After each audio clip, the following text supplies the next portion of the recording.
That's something we use you.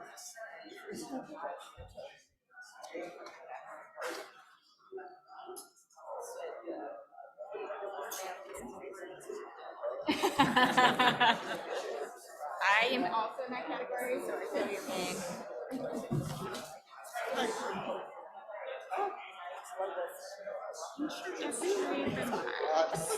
Great.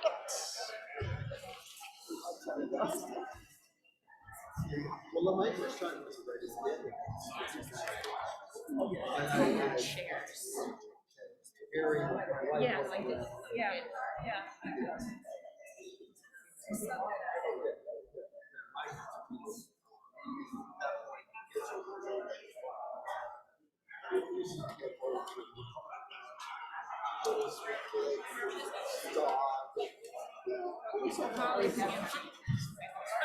Would have been really awkward to be sitting here. Look at it.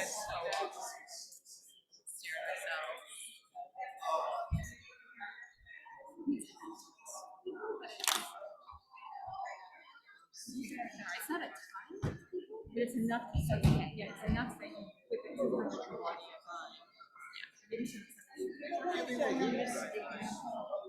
yeah, that's true. Alex, do you mind having the attendees showing on Zoom? Like the list? Yeah. Thank you. Yeah, thank you. Oh, there are.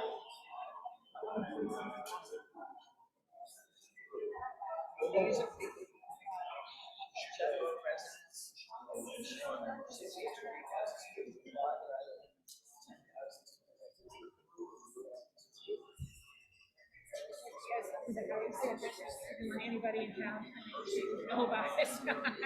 It's like living in a cave.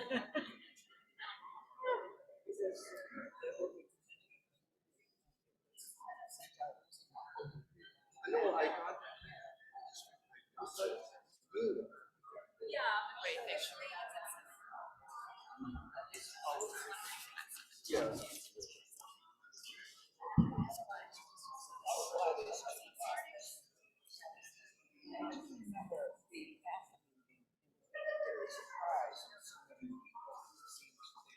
Yeah, I haven't seen Liz.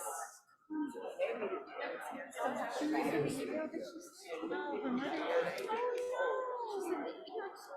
I didn't realize that. Maybe you were talking. She basically asked us to send her the link. She's in France now. Her mom, I heard, lives in Paris. I didn't know that. She's in Paris, and her mother's died.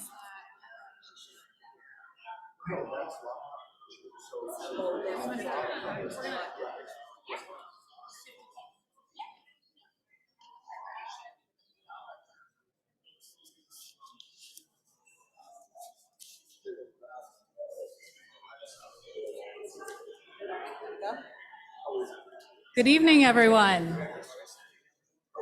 Let me encourage everyone to come on in, fill the seats. We want to get started so that we have enough time to leave for public comment.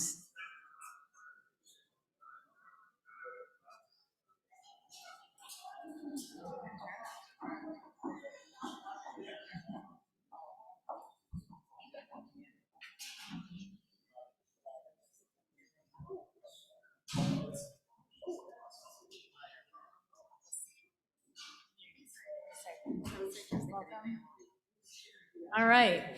Good evening, everyone, and welcome to the second public forum for the HONE Committee, the Housing Needham Advisory Group. We appreciate you coming and participating in this process. We have a lot of people in the room and online. I'm going to turn it over to my co-chair, Natasha Espada, for some preliminary information. Thank you, Heidi. And thank you all for coming. We want to thank all of you in person and online for coming tonight. I think we have over 200 people that signed up for online, so we're really excited about having a great community input tonight.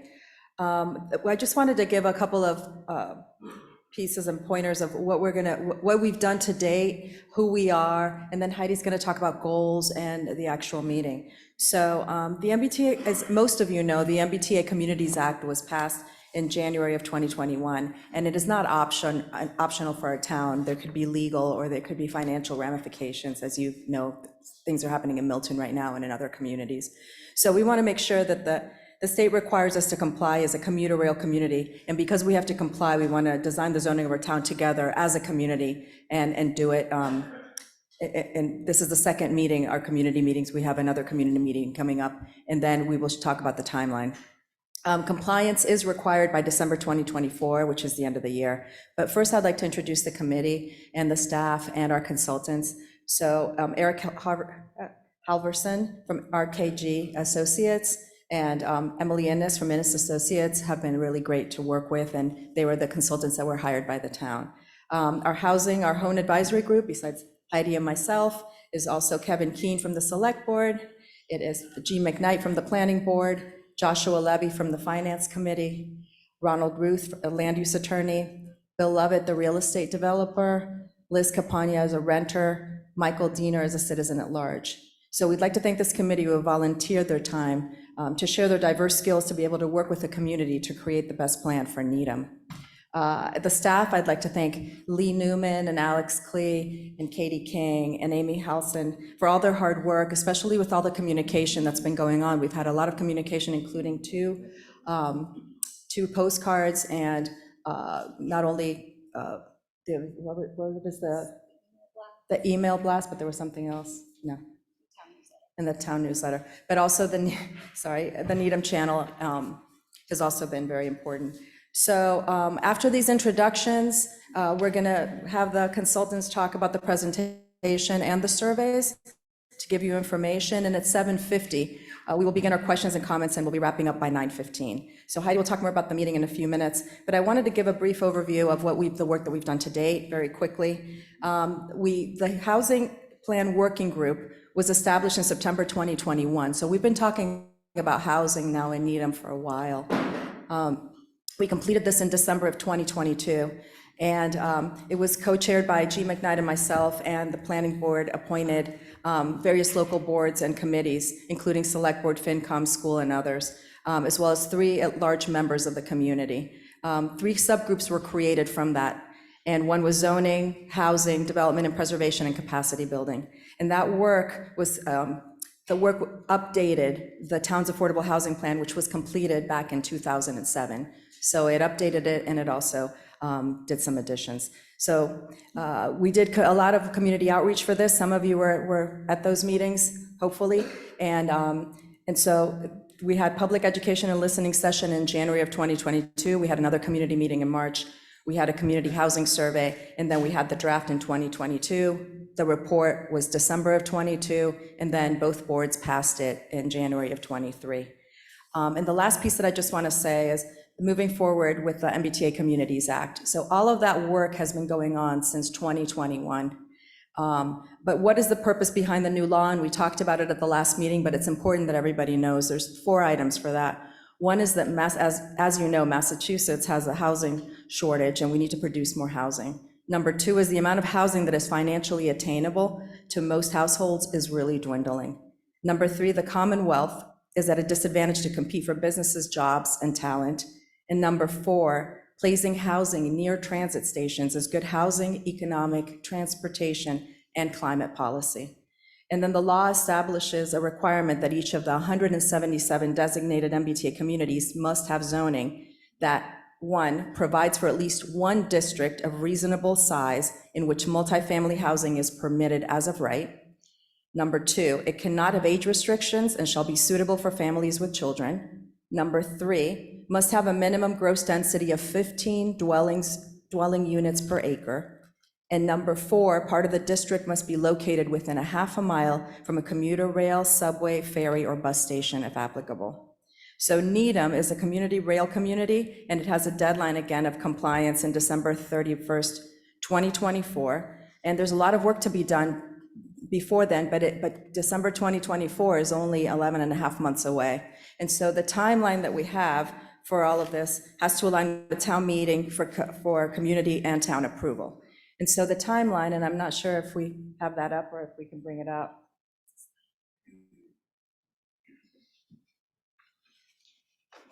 I think, well, I can say it and then we can see it visually, no, it's okay. So we launched Hone in September of 2023. We hired consultants in the fall. November of 2023, we had our first community meeting, and I know a lot of you attended. The next community meeting is slated for March. The state needs a maximum of 90 days to review the proposed zoning. And then the planning board needs to finalize the zoning article, and we're giving them between July and September. And then town meeting votes in October, and then the final state review is in December. Up to now, we've followed the timeline. From March through December, we're still finalizing all of these dates. But just to let you know, that is why this is happening so quickly, because of all of these review periods that have to occur before we do it. So your input tonight is incredibly important, and I'll give it to Heidi to talk more about it. Thanks, Natasha. Okay, so as you've heard, over the course of years now, staff and volunteers in Needham have worked to formulate a housing plan in response to Needham's housing needs. And now, in response to the MBTA Communities Law, which is passed by the state and which is mandatory, the Hone Committee, including staff and consultants and volunteers that have been introduced, have worked hard to bring you 3 compliant options. I want you to try and think of these as Goldilocks might. We are searching for the just right fit for Needham. The maps you'll see tonight are not final. These are designed to present choices. The committee will be taking your feedback tonight to use to create a final map. We are trying very hard to balance your feedback from our first meeting with differing visions of how the town should move forward into the future and what is important in that future.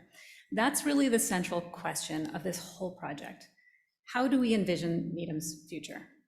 Thriving, walkable streets where people can shop and socialize, economically vital streets that include both employers and employees, visitors and residents, safe streets where pedestrians, cyclists, and motorists can coexist safely. We will not all share these visions with regard to development, and this can make people upset and emotional. We are all here tonight, and in general, online, in the room, because we care deeply about Needham. So I'm going to ask you to remember that, please, especially when we get to the public comment portion this evening. Share your views, but please share them kindly. If you're angry, if you're upset, we want to hear what you have to say, but remember that nobody hears your ideas as well if you're yelling them. We are here to listen tonight, so please talk, but remember that you're among your neighbors and we're all in this together. I'd also like to address the pace of change, because this can seem like a lot of change. I think it's fair to say that there are a lot of folks who really want to see this change, and they're going to be very disappointed at how long it takes. There are folks who are very unhappy about the changes that we propose here, and they will be pleasantly pleased. They will be pleased at how slow change may be. A regular building can take many years to come to fruition between financing and purchase, the availability of lots, permitting, construction. It can take 5 years from start to finish. In Needham's downtowns, we are most likely talking about consolidation of parcels, which is really complicated. No one here needs to fear that we're going to pass these changes and they're going to wake up tomorrow to a totally different landscape. The pace of change, including related issues of traffic, school attendance, infrastructure demands, these are going to be incremental. We are getting input from all departments in town about the potential impact, and that will all be publicly available.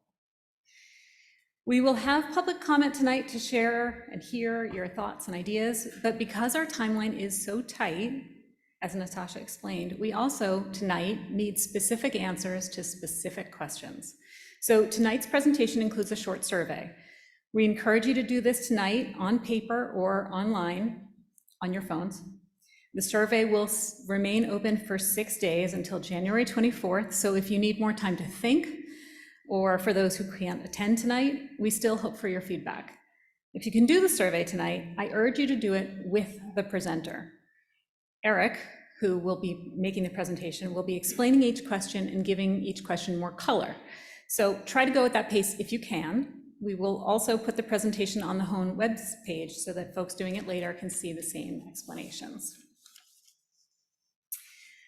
The specific questions go back to the vision that I mentioned before. Do we want a downtown with lively storefronts where people can walk downstairs from their homes to restaurants, to errands and shopping? Or are we okay with having apartments and condos replace commercial spaces in our town centers? Again, what do we want Needham to look and feel like? As you consider the presentation and survey questions, we're going to be showing you some examples of what decisions could look like if implemented. Please try to keep an open mind. Don't worry too much about the colors or the style. These are only ideas to help you envision what could be and to understand the density that we're discussing. Before the presentation begins, I want to give you some more information about a decision that the committee has already made. At the last public meeting, we heard a lot of talk about Hersey Station and how it wasn't included. And it is not included tonight either, and I want to tell you why. In order to create a compliant district at Hersey, according to the MBTA rules, you understand, we would have had to rezone 4.5 acres of single-family homes. Otherwise, the area could not count towards a compliant map. So I know that there's been a lot of talk about the parking lot. The parking lot we could rezone, but it can't count towards the map. So we would still have to get another 4.5 acres to rezone in order for it to count. This would be a significant change to the neighborhood, which currently has less than half an acre zoned for business. Rezoning single-family districts is something that Needham may discuss in the future, but it is not part of the work that we're taking on now with the MBTA communities law. It would be different than at the Hersey site from all of the other work we're doing in other parts of town. It would change the focus of the project entirely. The committee chose to recommend some changes to the planning board that they can do in a more selective way without the pressure of having to compile a specific district according to the state's rule, and that will be done after we obtain compliance. Lastly, we are mostly in listening mode tonight. When we have public comment, if I ever stop talking, which should start around 8. I'm going to stop talking before then. After the presentation, public comment will start around 8. Just remember, this is not a conversation, okay? So please don't be offended that we're not responding to your comments. We're listening to your comments. We're going to try to answer technical questions about the rules, but general thoughts and questions, we're just going to listen and absorb. And we'll be consolidating all of those comments into an FAQ that will go on our website. You're also welcome, please, to tune into our next meeting, and we'll be discussing all of these comments in our next meeting. So without further ado, I'm turning it over to Eric Halverson for our presentation. Thank you.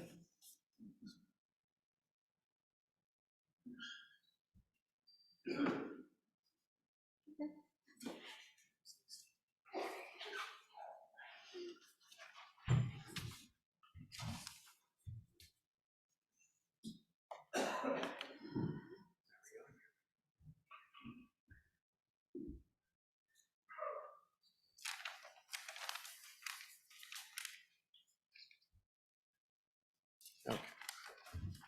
Great. To get used to this mic after screaming at the last meeting, if any of you were there. Anyway, hi, I'm Eric Halverson, principal with RKG Associates. Glad to see many familiar faces back from the last meeting. Those who are joining us in person for the first time, welcome. Tonight for my presentation, we'll be reviewing the feedback from the first meeting. I want to do that because the feedback that we received from both the online participants as well as those of you who might have been in person in this room last time we met, we took all of that feedback, consolidated it, presented it to Hone, and actually built one of the scenarios that we're going to be sharing with you directly off that feedback from everyone who participated. So I just want to run through that and share sort of how we incorporated that. I'll talk a little bit about Hone's 3 MBTA scenarios. As I think the co-chairs mentioned, these are not finalized.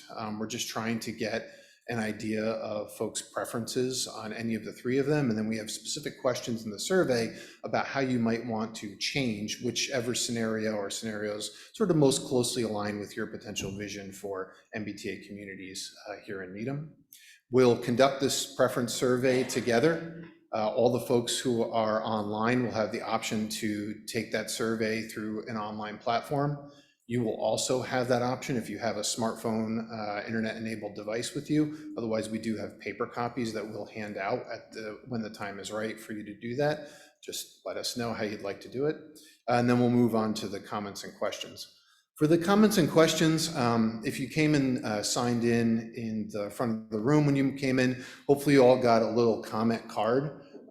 If you would like to use that to share any additional feedback, you run out of room on the survey, please use that card. If for some reason you don't feel comfortable coming up and sharing at the microphone, that's also a great way to give the committee and the consultants in town your feedback as well. Please leave those in the back on the table in that little faux glass bowl that we have back there, just so we don't lose them.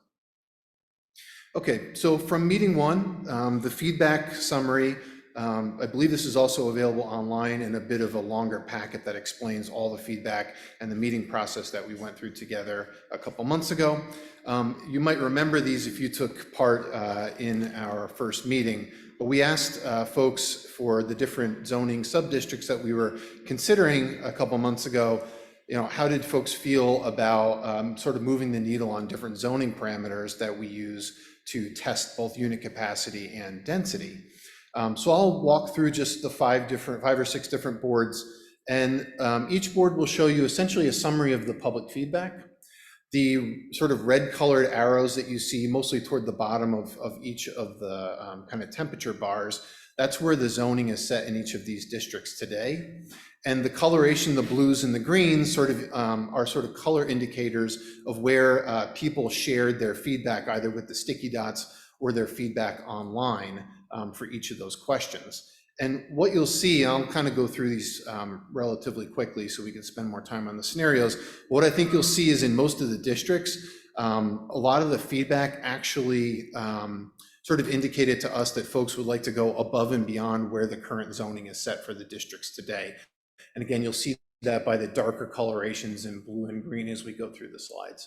So this is the general residential district that we see on the slide now.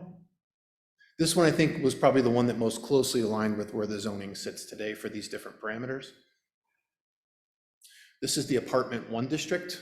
So you'll notice like dwelling units per acre, for example, on the far right, you can see folks who are here in person noted that they would like to see that higher than where it's set today. This is the industrial district. Again, you'll see more of the coloration sort of going above and beyond where the zoning is today.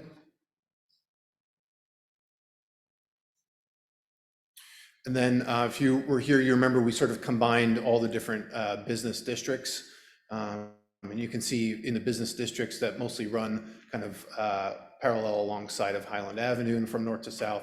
I think this is where folks were a little bit more comfortable than in other districts with height and density floor area ratio. And then the last one here is in our downtown, the center business district. So given that there seemed to be some preference for those who participated in the first meeting for going a little bit above and beyond where the zoning sits today, we actually developed a whole scenario kind of using the averages for what people talked about in each of these districts to build one of our scenarios. And as we go through that third scenario, I'll point that out and note which one that is. As Heidi had just mentioned, we also took written comments, both about the MBTA in general, and answered a lot of questions that night in person, but also took a lot of written comments. And I would say in going through them, and all those written comments are posted online as well, so you can read through those in the summary document that we presented. But I would say probably 75, 80% of those comments were around these two specific issues, the one that Heidi addressed around Hersey. The other one was around what to do in our commercial districts and in the center business districts here in the downtown Do we allow what we call standalone multifamily, which would be a multifamily building without a commercial component? Or do we try to stick with what the zoning mandates today, which is in order to build multifamily housing, you have to have a commercial component? In our survey tonight, we have a question to follow up on that, so we'll be looking for feedback once again on that question. Okay, so we'll walk through the scenarios. I just want to note too, these scenarios will be up here, but when we take the survey, if you have the paper copy, the maps are printed out. If you're going to choose to take the online survey, or for those who are participating online tonight or might be taking the survey afterwards, we have a link in the survey that takes you right to the town's website, and you can open up a PDF of those maps, so you'll be able to see them directly either on your device or on your home computer or in the room tonight. So just as a quick reminder before we go over the information, these are Needham's requirements per the state's MBTA requirements. So if you were here last time, you'll remember Needham needs a minimum number of acres of 50 acres. That's what the town will be required to zone. We have to achieve a unit capacity, so a zoned unit capacity of 1,784 units. Again, as I mentioned before, that's not a production target. That does not mean the town has to build that or someone has to build that. It's just a zoning exercise. You have to zone for the capacity of 1,784 units. That zoning, that unit capacity has to be at a density of 15 dwelling units an acre. So again, if you had an acre of land and you had 15 units on an acre of land, that would be 15 dwelling units per acre. And then 90% of the area that's going to be zoned in Needham has to be located within a half mile of the commuter rail stations. And lastly, before we get to the maps, we were having some discussion with Hone a week or two ago just about existing examples in the town of Needham today. And all 8 of these are different types of multifamily developments that you can find in the town today. So we have the addresses, or sort of how those developments are referred to colloquially here in Needham, as well as the number of units and the density measure, which is the number of units divided by the parcel that the building or building sits within. So you can see there are 4-unit developments, and a 4-unit development on a relatively small lot could yield 12.5 dwelling units per acre, as we see on 15 Leicester Street. One of the newer mixed-use developments, 50 Dedham Avenue, you have commercial on the first floor, 10 units of housing above. It's about 43 dwelling units an acre, if you're familiar with that one here. Hastings Village, 16 units, 7.9 dwelling units an acre, indicating that might be a bit of a larger parcel compared to the number of units that are on there. And we can go all the way down to something like the existing 100 West Street, 155 units, 36 dwelling units an acre, to the Kendrick, 390 units at 76 dwelling units an acre. So a lot of these examples, whether you like them or you don't, you have them in town already. So we wanted to try to provide this frame of reference to say, this is what sort of, if you're familiar with these developments or developments that are of this size or of this type already here in the town, this just gives you hopefully a frame of reference when we talk about number of units or density or how we want to try to zone in an appropriate way for Needham. Okay, so now we'll move on to the 3 scenarios. The scenarios are ordered in sort of numerical order from sort of least intensive to most intensive. What we're calling scenario A is what we're calling the base compliance scenario. And you'll notice on the bottom left, there's a table there that shows you the gross acres of 111 gross acres in the district. A potential maximum unit capacity of 1,784, and if you recall, that's what Needham needs as a minimum to meet. And this is 15.0 dwelling units an acre. The map on the right, where you see the coloration on the map, essentially running north to south, predominantly along Highland Avenue. All those colored districts that have little A1 or I or BA, AV square, those are existing district boundaries that exist today. So we didn't tweak any district boundaries or anything. These are the existing zoning boundaries as they stand today in the town of Needham for the ones that are highlighted. So that 111 acres represents those different zoning districts that are colored on the map. Those kind of concentric circles that you see with the black outline, those are the half-mile radii around the 3 commuter rail stations that are running north and south, predominantly along Highland Avenue. What I will note is, although the zoning boundaries conform to Needham's zoning districts as they are today, the zoning parameters, so things like common lot size or dwelling units per acre, those mirror what we talked about in the last meeting for the housing plan, which Natasha had talked about with her opening remarks, the 2022 housing plan. We needed to do that because the existing zoning that matches these districts as it's written today doesn't yield what we need for the minimum compliance scenario. But when we apply the housing plan zoning metrics, it gets us sort of to where we need to be. So this wouldn't require any boundary changes, so changing the lines around districts, but it would require us to take a look at the actual written zoning language and change things like density or lot area per dwelling unit, things like that. For the most part, this scenario utilizes height ranges of about 2.5 to 3 stories with an FAR of about 0.5 to 0.7. The important thing to note is you won't see in this scenario anything dealing with the center business district. This actually leaves the center business district as it is today. You'll see in the other scenarios, we've made small changes to the center business district, which I'll talk about. So this is scenario A, sort of the least intensive and kinds of basically gets us to the minimum compliance. The second basically takes Needham's 2022 housing plan, and we ran that as a potential scenario to see what that housing plan would yield. So you can see you'll notice in the map, there's additional districts now, which are outlined in kind of the dashed black line. Those indicate either expansions to districts that already exist, a new district, which I'll talk about around the center business, or it indicates a change in zoning from one zoning district to another. The gross acres of everything that you see, sort of the colorized districts on the map, is about 186.7 acres. The potential maximum unit capacity of that zoning is 2,630, and that gets us dwelling units per acre of just over 15 at 15.8. So again, the density of it stays somewhat close to the scenario we looked at before, but that's because we're increasing the number of gross acres and the units are are coming up by about 1,000. This again sort of suggests most of the height ranges between 2.5 and 3 stories, but the FAR comes up a little bit, which is helping us yield additional unit capacity in addition to just adding more gross acres to this scenario compared to the base scenario we looked at before.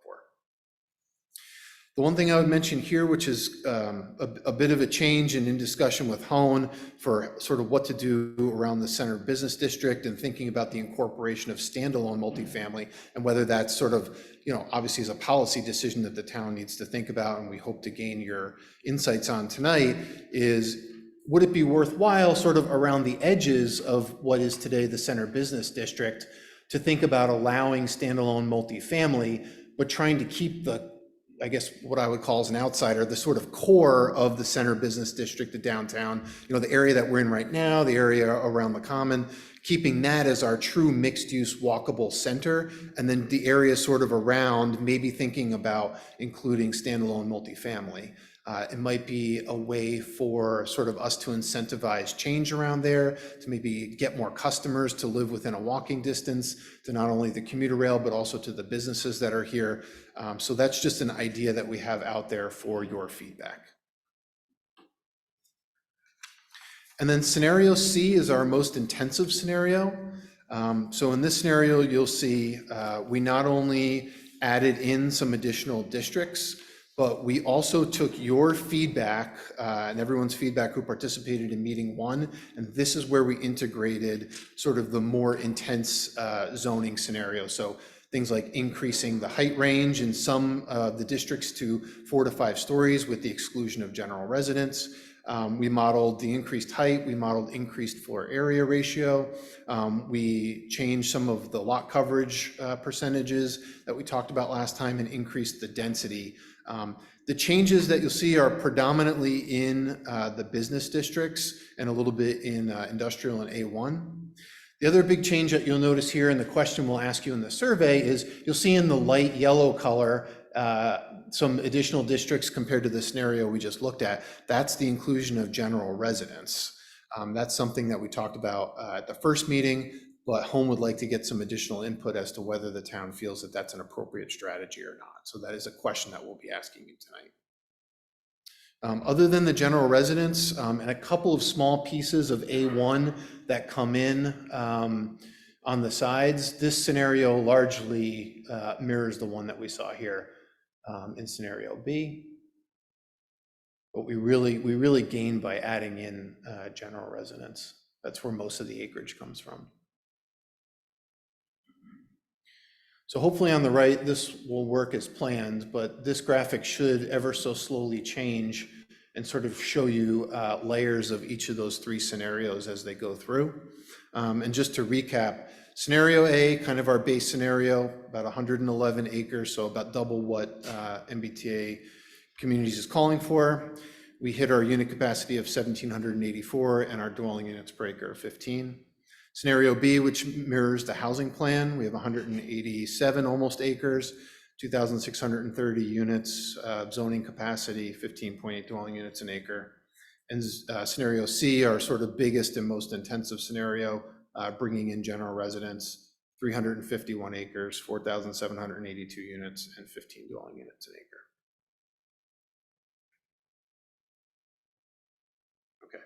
So those are the three scenarios that we're going to be asking for your feedback on tonight as we go through the next piece of the exercise, which is the survey.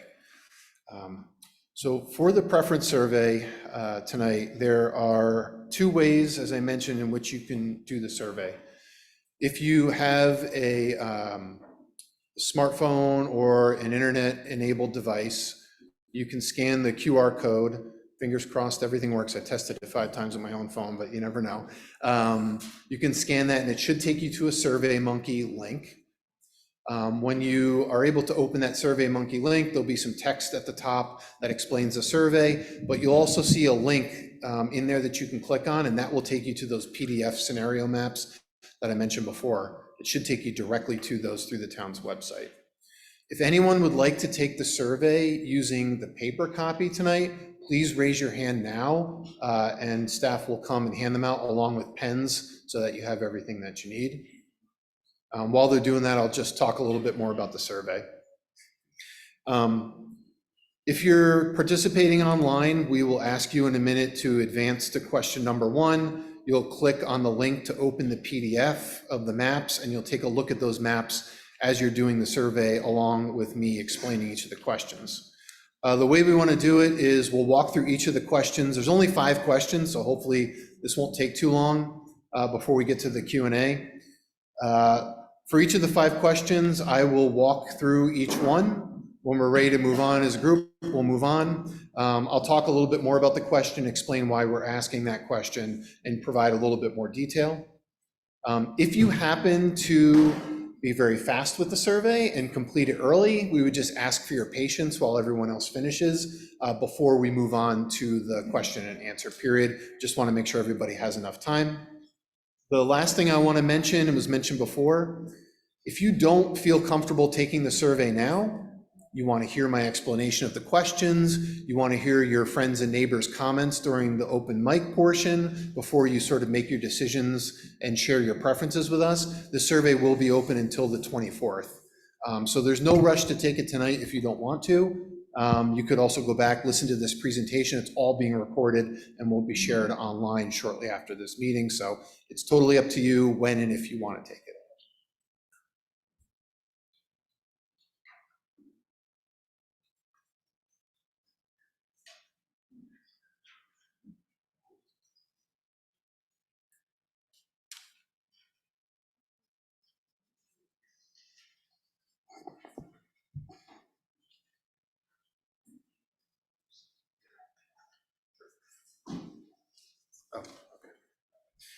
I think some questions are coming in through the online about general residence and sort of what that represents today in terms of the built form and the zoning. So just for those who might be online or in the room, today, general residence is predominantly a 1 and 2 family zoning district. And that's basically what's allowed. Under the proposed scenario C, which is the third scenario, most intensive, in order to generate enough unit capacity as well as overall density for that whole scenario, we talked with Hone about allowing up to 4 units on a piece of land or a parcel. So we have a whole question around that as to whether that's an appropriate density, or is 3 units more appropriate? We can't, if we want to include general residence, we can't go below 3 units. Otherwise, it won't count under the law as multifamily housing. The law defines multifamily housing as 3 or more units.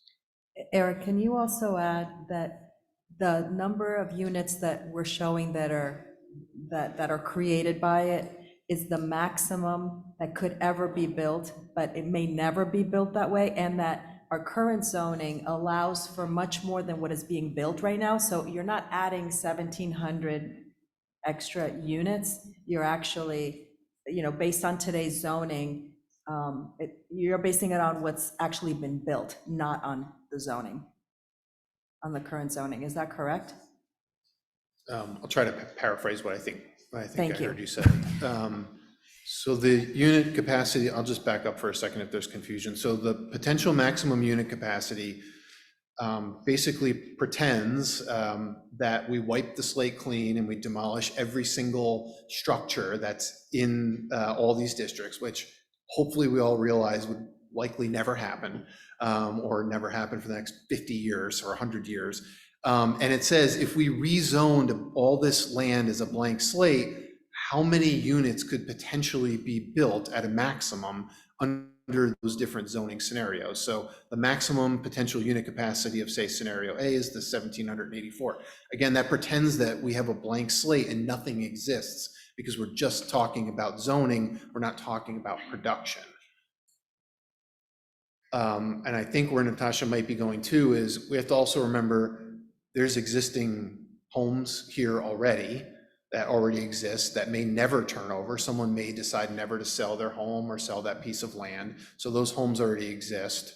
And there's also existing zoning that the town already has across the whole town, which also has a capacity for housing. Now, the problem is in some of those cases, it's required by special permit, or there are other restrictions that don't meet the MBTA requirements. So that's why we're sort of going through this process to look at what changes the town might need to or want to make through in order to comply. Is that what you're looking for? Okay, great. Again, we'll have technical questions during the Q&A, so if anybody has any clarifying questions, happy to go into more of that. Okay, did anyone have any issues with the online? Does everyone have a paper copy and a pen? Anybody else need anything? Okay, great.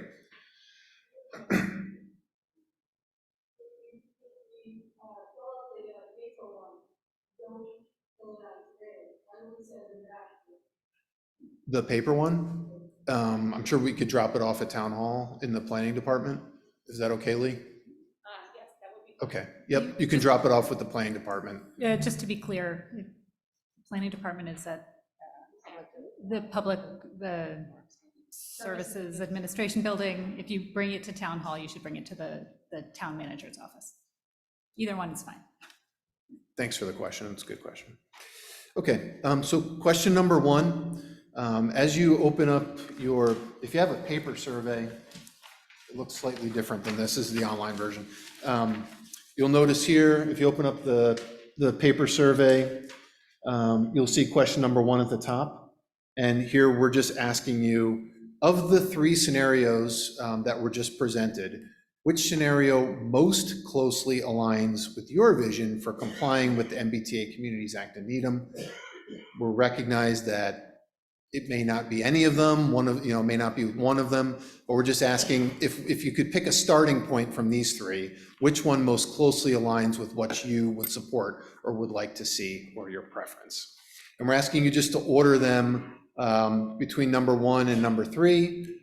with 1 being your strongest preference, 3 being your least. If you can just write, if you happen to have the paper copy where it says A, B, and C, just write whatever whatever number you would like in the orders there.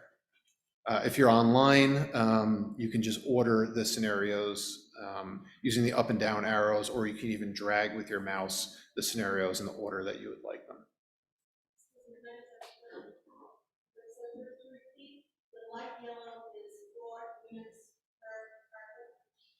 Yeah, in the general residence in scenario C, it's currently 4 units per parcel. And the orange is, the number here, So rather than looking at the number of units in each district, what we're asking you to do here is to look at the overall borders of the district and understand the, generally this is small, medium, and large, right? Just like Goldilocks, as I mentioned before, this is the baby bear, the mama bear, and the papa bear. Okay, so what we're asking you is where you want to fall in the small, medium, and large choices, and with the overall boundaries that we have described on the maps. So I recognize that it's important to know the density within each district, but by and large, the districts aren't themselves changing all that much. So just take a look at sort of the overall picture. Remember, this is just for visioning.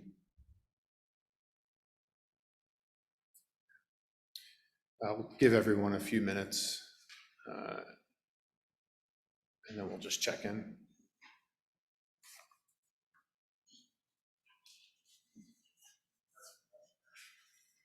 Just a clarifying question?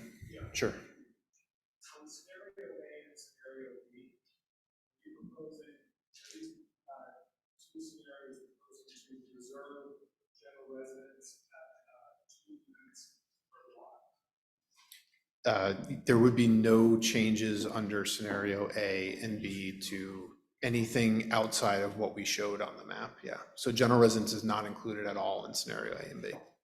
Eric, if we answer questions from the crowd, let's make sure to repeat the question first, because the online folks can't hear what we're answering.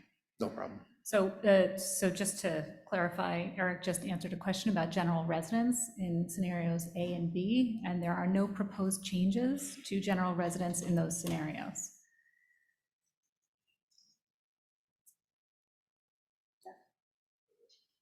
Clarifying question, I apologize for being late, but I heard you talking about 4 units per lot. We're talking a lot being definition being a minimum conforming lot of 10,000 square feet, or is there another explanation why we're not using? Yeah, we're gonna have a very specific question about that shortly. But in scenarios A and B, again, that corresponds to general residence, and in scenarios A and B, there are no changes to general residence. That only applies to our largest version, okay? Repeat the question. Sorry, yes, the question was whether 4 units per parcel applied to general residence and how that affected the maps.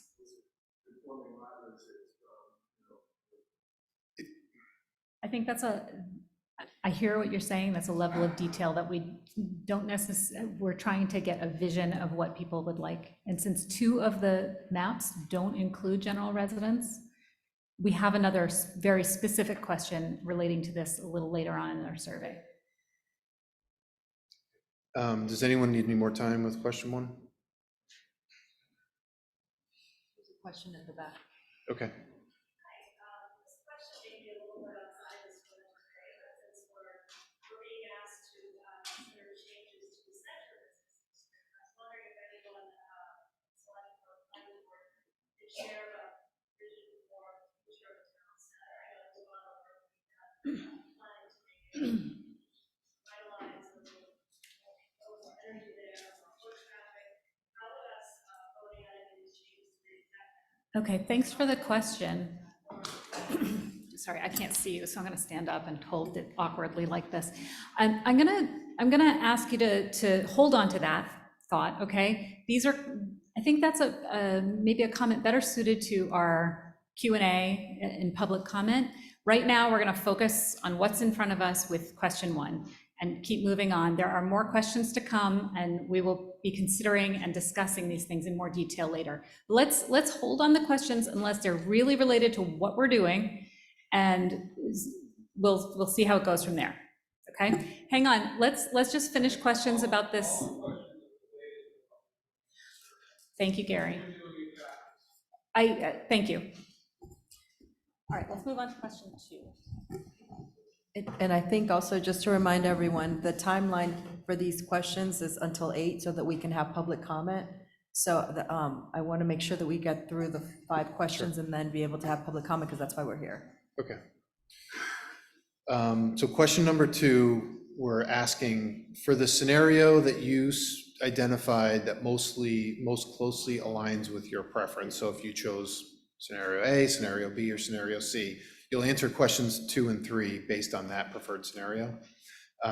If there's any boundary changes, so the lines that are shown on the map that represent the extents of the different zoning districts, if you feel strongly that you would like to see changes to those boundary lines as they're drawn in the scenario that you chose, we're just asking for your thoughts on whether you would like to expand a particular district, leave it as is, I think it's great, or shrink a particular district. And if you have the paper survey, it's a simple checkbox. Online, it should be the same. Again, in some of your scenarios, if you chose scenario A, like center business, residential wouldn't apply to your scenario, nor would general residence. If you have very specific comments about, I would love to see the A1 district off of this road expanded or contracted, there's a box in question 6 to note that, or you can take your comment card and note that as well. So are we answering these specific to our first choice? Yes, that's correct. You are answering the questions 2 and 3 specific to your number 1 preference. Yes, thank you. And again, it might be that you need to hear all the questions and you need to wait till the end of the meeting, or you need to think about it for a couple of days. We just want to have them explain the questions so that if you have answers about the questions, you can think about it later. But that's why we're doing it first. So again, you might not be able to fill it out yet, but at least you understand what the question is, and you can take your time to do it later.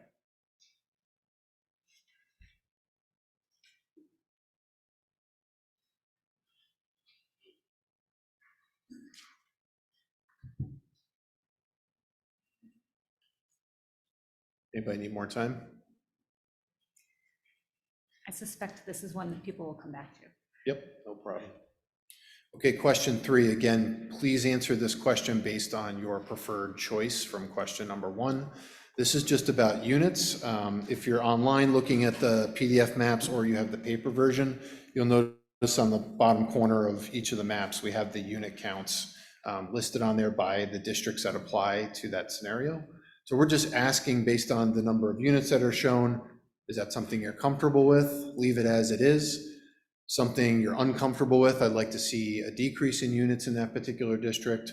Or I think this is too low, I'd like to see an increase in units in this district.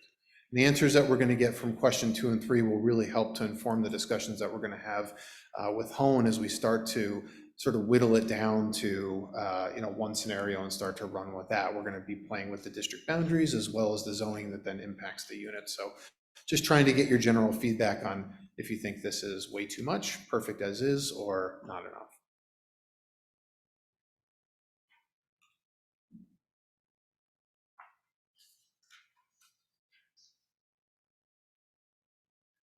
Anybody need more time? Great. Okay, so now we're going to go to the last 2 questions, question 4 and 5. These are not about a particular scenario. These are more policy questions that we would really like your feedback on.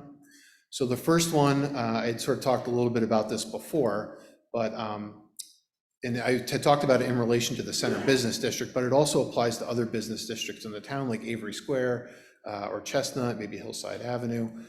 In the commercial districts that we have in the town, or others that you feel appropriate. We have an other column on there in case you want to comment on others. Would you support including standalone multifamily housing as an allowed use per the MBTA regulations? Or would you prefer to require first floor commercial use with housing above? So for example, as I mentioned before, today in the center business, the only way to sort of unlock multifamily housing is to do it in what we call a mixed use building, first floor commercial, upper stories with housing. We can't do that with the MBTA regulations. We have to allow for what we call standalone multifamily housing. So again, that's why we're trying to get your feedback from a policy perspective. Is it valuable to have standalone multifamily in these business districts, maybe to encourage redevelopment, to encourage additional housing in those districts that are close to transit, that are walkable to neighborhood businesses, help us create a built-in customer base for the businesses that we have in a close walking distance, maybe provide additional housing choices for those who might be looking to downsize, or maybe smaller households that want to live closer to transit or want to live closer to a downtown or a town center area. So there's a lot of reasons to do it. On the con side, some of the reasons that we've heard is it does represent a potential to take a solely commercial building and convert it to a multifamily only building. So it represents a potential loss of businesses or a potential loss of commercial tax base. That's one thing that we've heard in this community and many others that we're working in. So there are certainly pros and cons, which is why we're trying to put this question back out to the community again and try to get feedback on what you think is appropriate. Question over here.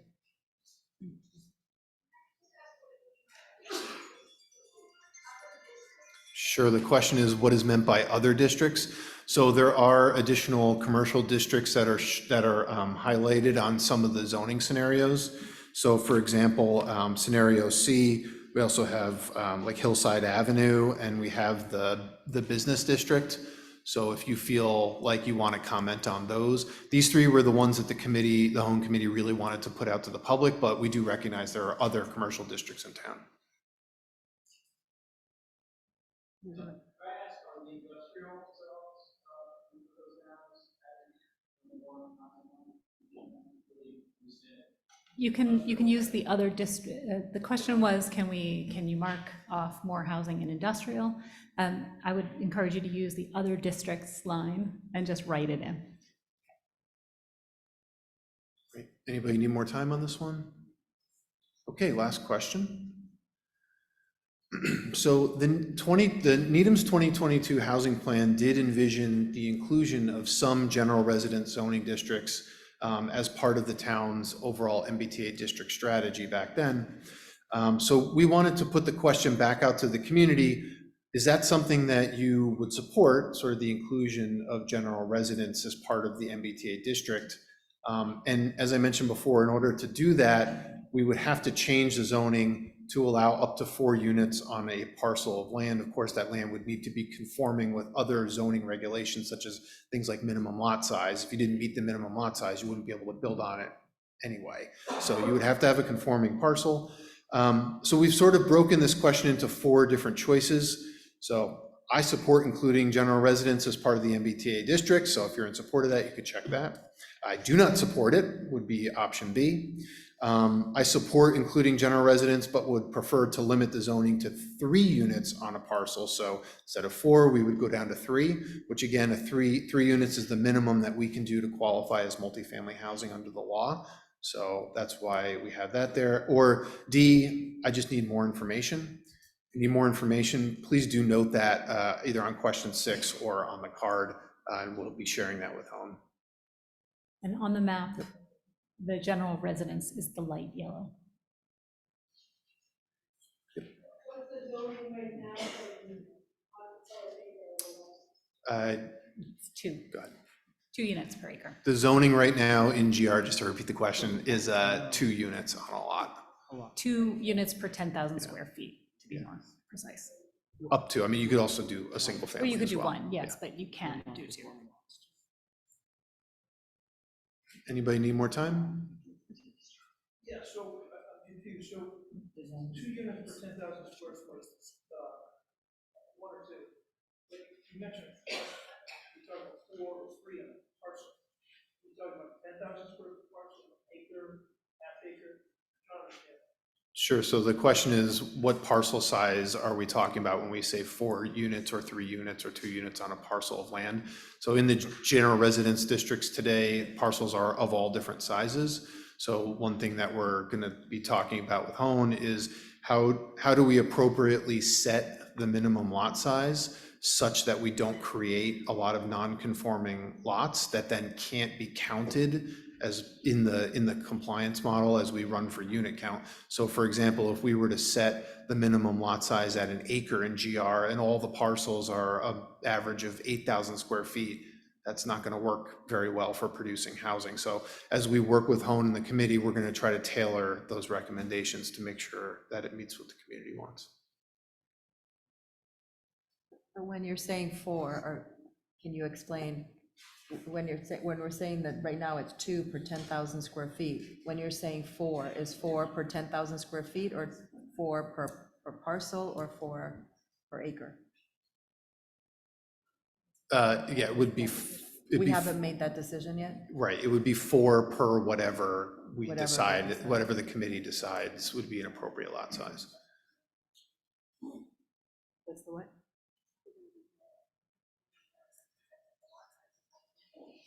Right, so if it's 2 per 10,000 square feet, it's most likely gonna be 3 per 10,000 square feet, because otherwise they won't comply.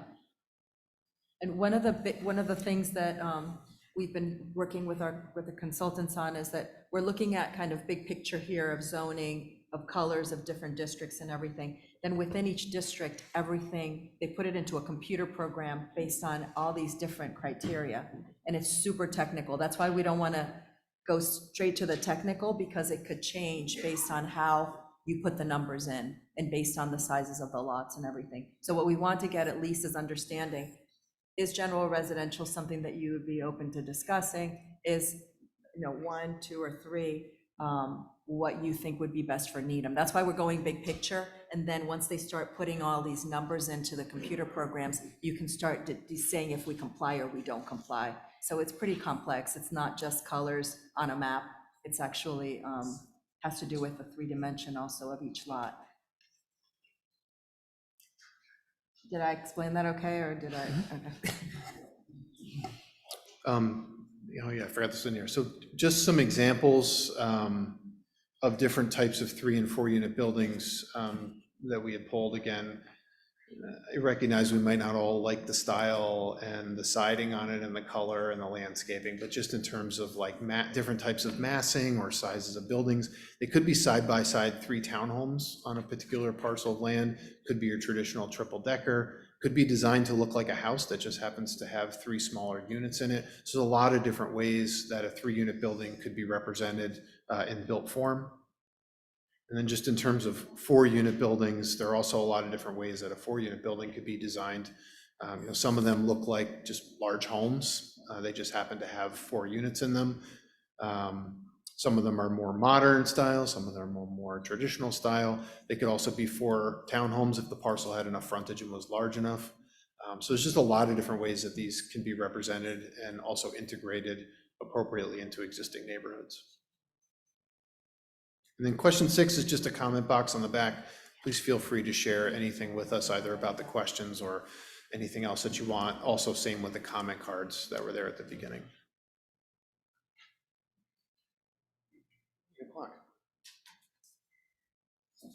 All right, thank you, Eric, and thank you everyone for your patience. I know that was complicated. I'm glad you have more time to look more in depth at the maps and the legends on the maps. Now we're at our main event. Okay, so here's how this is gonna work. It's time for public comment. We're here for all of it. Let me just set out our basic rules. Most of you will be familiar with them. We're gonna alternate between comments in the room and online. So if you're in the room and you wanna speak, line up at the microphone. We'll be calling you in, and we're gonna alternate with the folks online. If you can raise your hand, we'll bring you over as we get to you. If you're online, try to remember to turn on your camera and unmute your microphone. please try and be respectful. We're going to have a 3-minute limit for comments. If you go over, it means your neighbor doesn't get to speak. So there's a lot of people here, there's a lot of people online. We want to try to get to everyone. So if you could just kind of keep it succinct. We're going to ask you again to just speak with kindness, please. Please remember to state your name and address. And if you find that someone has taken your idea and said exactly what you want to say, feel free to get up and say, I agree with that person, that's what I wanted to say, so that you can kind of be counted. But we'd love it if we could not have a vigorous repetition of ideas again, just so that all of your neighbors can get to the microphone. And away we go. We'll start with Bob Smart. Okay. Bob Smart, Precinct G, 25 Mayo Avenue. My house is not in or close to any of the land that the committee is considering. One thing I noticed here is that all of the 3 scenarios all talk about basically an average of 15 units per acre. And all of these scenarios involve considerably more land than the required, 50 acres under the Act. So I'm just curious as to what the committee's thinking is about that. For example, if you just, I'm not saying I'm advocating this, but if you decided that you wanted to average 30 units per acre for all of these scenarios, you could cut the number of acres that you're actually rezoning, right? And still, in theory, get the same result.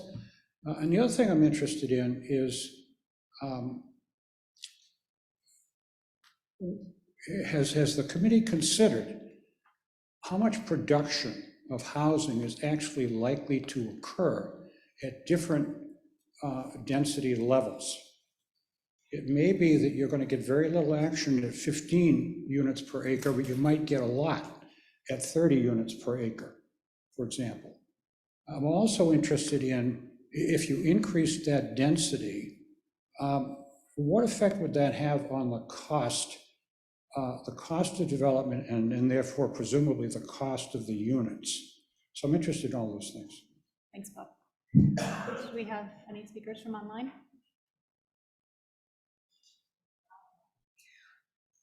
Okay, John Cross.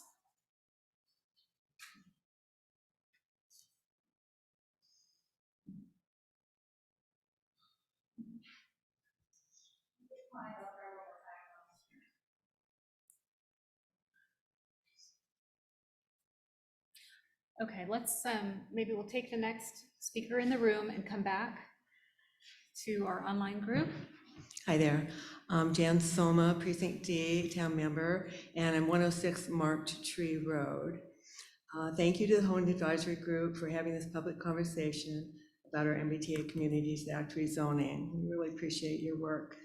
Our young people need our help with housing. Over the last 30 years, the proportion of Needham's younger residents aged 20 to 34 has dropped from about 5,800 to 3,000. That's about half. The drop for young adults aged 25 to 29 is the steepest. In 1990, 6.3% of Needham's total population was in the 25 to 29-year-old age group. In 2020, the percentage of this group dropped between 1% and 2%. This represents a decrease from about 1,900 to 450. These young adults represent our children and our neighbors and friends' children who can't afford to live in Needham. Young adults and couples usually start out renting and then consider buying a home. Most of us started out renting. I know I did, and I had to save money for a long time before I was able to buy a home. The 2022 Town of Needham Housing Plan has emphasized that Needham's lack of rental units is the most pressing need for the town. The MBTA rezoning that is being discussed here tonight is expected to pave the way for more rental units, some of which are going to be affordable. There won't be a lot of them because most of the land in question is already built on, but there will be some. These rental units are needed by our young adults and others who wish to live here. Zoning in Massachusetts that has controlled what housing gets built and where has generally been frozen in time since World War II. The opportunity we have before us, in my opinion, a once-in-a-lifetime chance to grow our housing to solve needs that really matter. Yes, it's scary to contemplate this kind of change, but I believe it's the right thing to do. Bite the bullet and do what is ultimately best for our community. I'm in favor of Plan C. It has the largest geographical area with building heights that are tall enough to attract developers so we can actually have some housing units built here. So let's go big and have more housing units that are needed by our young adults and lots of other people. Thanks, Jan. We're going to go online to Nordo Nisi. Hi, I'm Nordo Nisi. I live at 450 Chestnut Street. Just three quick things. There's been a significant amount of flooding this past year, and a lot of the flooding overlaps with the districts that are being considered for development. I think the town, if they're going to go forward with this plan, needs to prioritize storm drain improvements in these districts.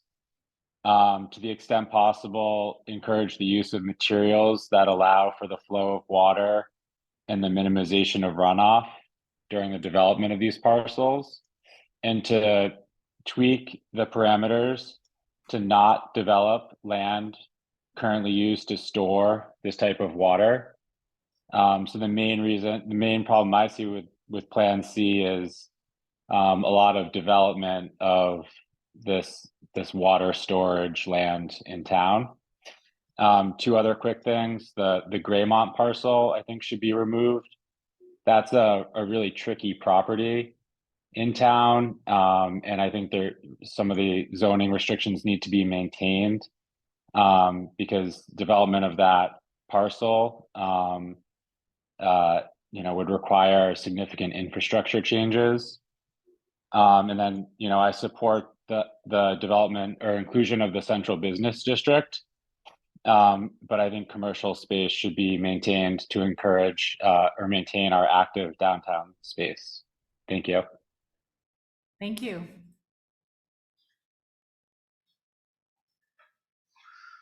I can't see this. Hi, my name's Rachel Kremlisk. I live at Seabed Way. And my comment is my hope and wish that what is included in the thought process on, I guess, zoning and whatever else, is that we think about how can we create a walkable medium. And I think part of that is creating commercial properties on the bottom floors. And to create commercial products that aren't banks, bagels, and I know there's a third one, coffee shops.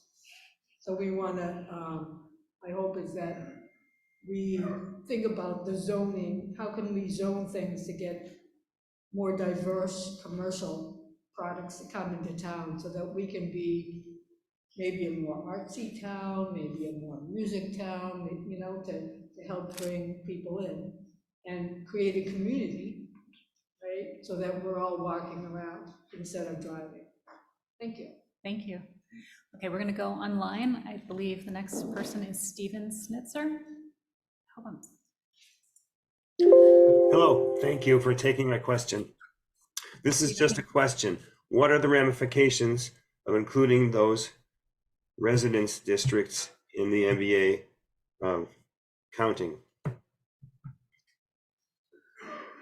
Okay, thank you, Stephen.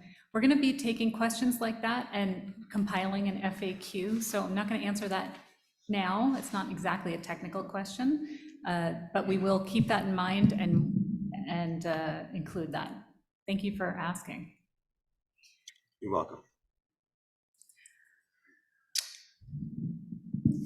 My name is Jeff Engler. I live at 100 Valley Road, and I own an office building at 257 Hillside Ave. First, I'd like to thank everyone sitting up there. I know how much time and effort you've all dedicated to this. I'm tangentially in the business, and I know much of it is thankless and difficult with competing agendas and many voices, and I think you all are doing a tremendous job. I am a firm believer in housing, and I think Needham is progressive in that. I believe that the intent is to actually create housing and economic development and not merely comply with what the state is telling us to do. So with that said, like the speaker before me, I'm a strong advocate of C. I'd be an advocate of D, E, and F if there were such things. I would, my only caution is I would carefully consider how commercial space is thought of in this initiative. From urban land use planning, people like mixed use, they like commercial, they like first floor commercial. But the mandate from the state is to create housing, it's not to create commercial space. And I would tell you, if you go into Needham Center, there's some very vibrant commercial, but there's a decent number of for-lease spaces scattered throughout the town. And I think residential will stimulate the commercial that we have and make it more desirable. I also know by requiring first floor commercial space, that will discourage many developers from pursuing those opportunities, because owning commercial or retail, because most of it, I think the intent is to be retail, not commercial, is a very different animal and business model than residential, whether it be condo or apartment. And I would just, and it's a little bit counterintuitive too, because a lot of people don't like traffic and they say, well, we don't want housing units, we want more commercial and retail, but commercial and retail generates far more traffic than residential. So I would promote standalone residential because I think that would have significant impact and benefit, not only for the housing it's creating, but I also think it would benefit the existing commercial that we do have by having more people in walkable and proximate locations. I think you'll see some of the retail in town get stimulated, which I think everybody would benefit from. So I appreciate everybody's time and effort and look forward to continuing this discussion through its completion and beyond. And then lastly, for people in the audience that may be concerned about Needham really transforming into something that it's not now, I think you would be amazed, and someone alluded to this, how gradual and difficult, even with this rezone, a lot of this development will be. This is not going to be an immediate transformation. It will be gradual, and I have some concern, whether it's Needham or any town, about how much housing will be developed, because it's a factor of two things, and then I'll sit down. Land in Needham is not going to get any cheaper. If anything, it's going to get more expensive. And two, the cost of construction while stabilizing is getting very expensive. And it's just expensive to build housing or anything for that matter. And I think even with this rezone, I think you're going to see some change, and I think you will see some development. But people that may have trepidation that Needham is going to transform into Brookline Village or into Cambridge or whatnot, it's just not going to happen based on many years of experience. And I know you have people up on this panel that probably reinforce that. So thank you very much. I appreciate it. Thank you, Jeff. Okay, we're going to go online to Jane Volden.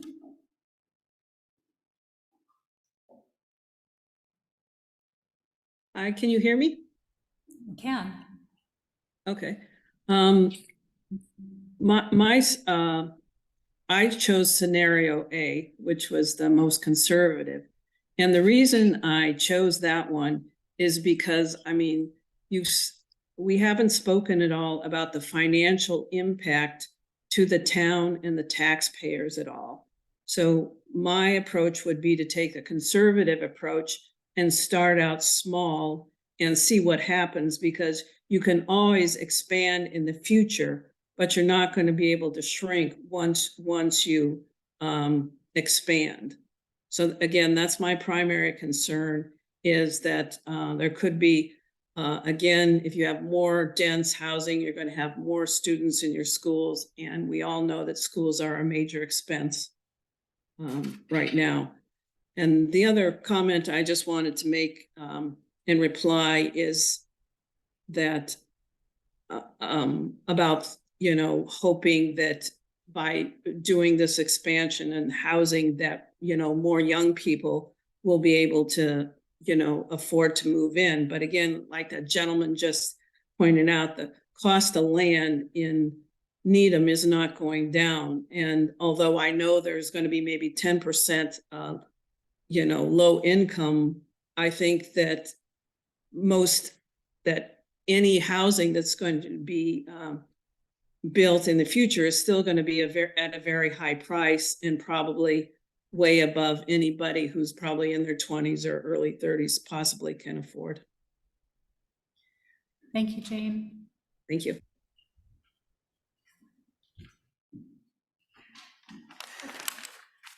Hi, thank you for everything you're doing here in your spare time, as it probably is on all of our behalf. I'm Irene Berlinski, Precinct C, town meeting.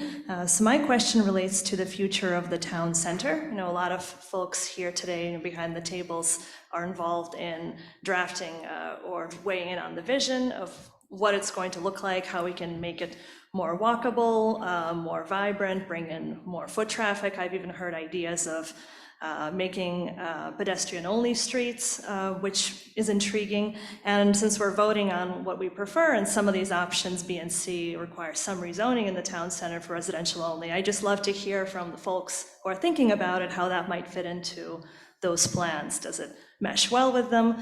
Would it change how you go about it? Since we are thinking of changes that will have impacts for many years. And I don't know when the FAQ is going to come out, but if it comes out within the 6-day survey window, that would be fabulous, so we can all make an informed decision. But I know you all have day jobs, so many of you have day jobs. Thank you for whatever you can do. Thank you. You're very understanding. We'll try to do our best. Okay, so do we have anyone online at the moment? Oh, Joe Leghorn. Sorry, it's very far away. I can't. Joe Leghorn. We can't hear you, Joe. Can you unmute?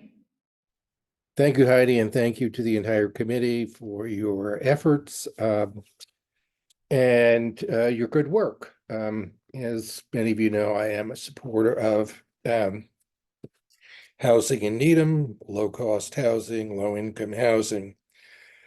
And unfortunately, and I am fully in support of scenario B, and I have great pause on scenario C. And I will tell you that in the last week or two, my phone has been ringing off the hook, or my email has been full of concerned residents in Precinct D. I live at 40 Linden Street. I'm a Precinct D town member in connection with flooding in the lower Maple Street, Linden Street area, and looking towards the redevelopment of the NHA property, which I am also in favor of. And my great concern is while I could support scenario C, I cannot support it with the inclusion of the general residence district south of Oak Street, rather, simply because unless there is a firm commitment by the town to deal with surface water runoff, which could be a bill in terms of millions of dollars, considering at the end of Maple Street there is a wetland. I think that further development or more increased development in that area poses a real, problem. So I guess one of the things that I always worry about, we do things in little silos. Everything is connected to everything else, and it'd be really terrific if in these approaches we dealt with all the problems and all the issues, modeled them out rather than dealing with one or two and kicking the rest down the road. So, like I said, I'm a strong supporter of scenario B at this time, but have significant reservations on scenario C unless these sort of other issues, including flooding and traffic, are addressed in the overall plan by the town. So thank you very much. I think I'm under 3 minutes. Thank you, Joe. Who's next? Right, Kamana? Hi, everybody, and thank you. Paula Dickerman, 20 Burnside Road, also town meeting member, precinct J. I want to go back to why we're here, which is because there is a housing shortage. And I'd like to quote from the housing plan that's been referenced earlier. That was created after 15 months of professional research. And here's the quotation I would like to share. It's from the housing plan and it's referring to its research specifically about Needham. Quote, "The convergence of these trends, an aging population, high housing prices, lower housing production, limited housing diversity, and large upfront cash requirements for homeownership and rentals all point to widening affordability gaps and increasing cost burdens. Consequently, without major interventions at all levels of government, Needham will continue to lose ground on its ability to be a place where individuals and families across a range of economic and social strata can call home." End quote. So given, we haven't talked about this, I think today, the significant need for affordable units, I urge the committee to draft zoning that requires the maximum feasible percentage of affordable units, to require more than the 12.5% that we currently have in our zoning, perhaps 15 or 20, whatever is feasible within the market, the highest amount possible.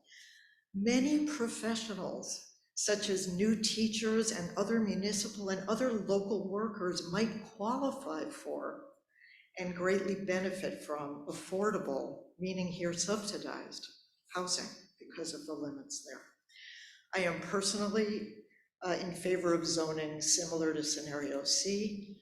I think that zoning will give us the potential to meet more need. There is need.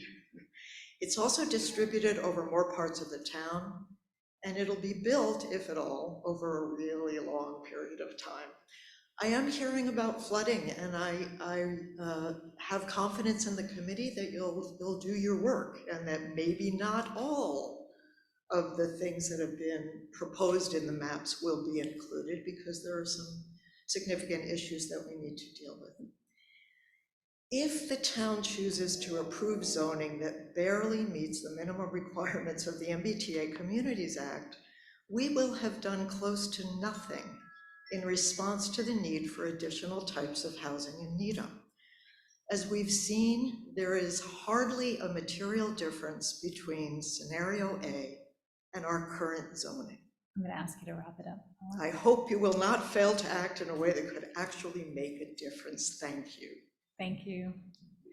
Okay, we're going to go online to KR. Hi, my name's Kunal Randarit. Thanks for holding these meetings. I had a quick question. I wanted to understand the difference between the business and the industrial zoning. You know, what's allowed in each. You know, when I hear industrial, I'm wondering, is it factories manufacturing? You know, is it going to be polluting? You know, I'm just trying to understand what the difference is. Thank you. Thank you. I'm going to assume that you were asking about existing zoning, and I'm going to ask Lee or Katie to weigh in. I'm actually asking about what I saw on the maps. You know, there was one section that was listed as business, and then there was a sliver. I think Avery Square was listed as industrial. Right. Oh, and maybe that's existing. I wasn't aware of that, but just a moment. what is currently allowed in a business district versus what is currently allowed in industrial use? The business uses generally allow retail uses, office space types of uses, restaurant uses, consumer services. The industrial districts open up uses in wholesale distribution, industrial services, auto body, food processing, and laboratory space. And just to be clear, if we were to rezone those districts with housing, we would need to make a determination of how much housing should be there. That's not written currently, so that's one of the decisions that this committee needs to make. Thank you for the question. Thank you.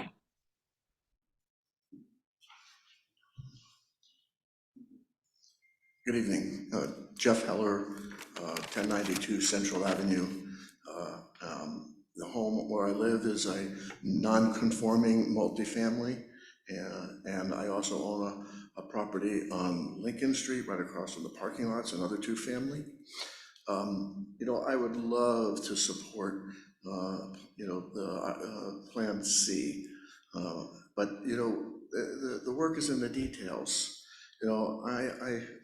Responding to the gentleman, what would be wrong with, having a Brookline Village or a Cambridge liking, the pictures that were put up, showing triple deckers and very tasteful duplexes would be a wonderful way to increase the housing stock and maybe some starter homes for families. But I can show you many examples of houses that look just like that in our downtown district that got knocked down and built by the things that we really complain about. So the work is in the details. I can't support C without the, when you come up with, well, we don't know what lot size we're gonna put 4 units on. 4 units on a conforming lot, 10,000 square feet is no green space. Right, at all, and crowded, and Brookline Village or Cambridge, they have street parking, on-street parking, and they jostle for that and all that, right? We have a problem with parking, at least a perceived problem with parking, but if we don't allow parking on the streets, and that would change our downtown and our look and support by people, so we have to really get down, and the builders are not going to build triple deckers and tastefully nice little houses, 4 units. And if we don't put some controls in there, they're gonna come in and find the loopholes and build duplexes and condos for unaffordable young professionals and not reach the goals that we're looking for. So that's, if you clean up and not have arbitrary stuff around lot sizes and how much you put there, then I can support C, I can support D if you put those controls in there. But let's do something that reaches our goal, not gives a loophole for builders to cash in on, because they're vultures and they will do that. Okay? Thank you, Jeff. Do we have a speaker online? Not yet. Okay, all right. Hi, Eric Bailey, 64 Hillside Avenue and town meeting member, Precinct A. Thank you to the committee for doing terrific work, and thank you to everyone who has spoken prior to me. I agree with the vast majority of what's been said tonight, and it excites me. I voted for option C. I've loved hearing the passion for walkable. I've loved hearing the passion for affordable. I've loved hearing the passion for let's go big. And that is exciting to me. My house is just outside the northern boundary of what's there, right across from Cricket Field. I think the Needham Heights area is ripe for development. The old Carter building across from CVS that we've been hoping to get redeveloped, the Hillside Industrial District down by the Hillside School, I saw on the map. I think those are prime areas. I actually indicated on the survey that those should be increased for the number of units. I'm really appreciative. I'm excited. Thank you. Thank you. I still don't see anyone online, so we'll go to our next in the room speaker. No problem being short sometimes. Do you need help? I'm not going to be able to fill out this survey. I have had an extremely difficult time telling what areas are going to be dense by color. I can only see that by dimension, which means a 3D model. I'd like to see parking in each of these districts. I don't want to interrupt you, but I would love to know your name. I'm sorry. Susan Herman, 13 Cary Road, Needham Heights. Thank you. Please keep going. One of the issues that I have in comparing districts, which I have tried to do, see if this is being cast equitably throughout the town, is the hospital is excluded under the MBT Act, yet it's color-coded on your map. The police fire station has just been built. It's on town-owned land. It is included on your map, will not be actually ever be rezoned. So it looks like, from my uneducated eye on zoning, very little is being zoned in the downtown area. The Heights is dense now. I've lived in the Heights for over 40 years, and because of this process, I have walked it extensively. I can pretty much tell you property, what's there. The other thing is just a simple question. Can the 10% that the MBT Act allows to be out of the 90%, out of the trained districts themselves, can that be spread out in different lots throughout the town? That might help alleviate the water problems in the town, which everybody has right now, including people in the Heights. Thank you. Thank you, Susan. Let's see. We do have a speaker online, so we're going to go to Laura Dorfman.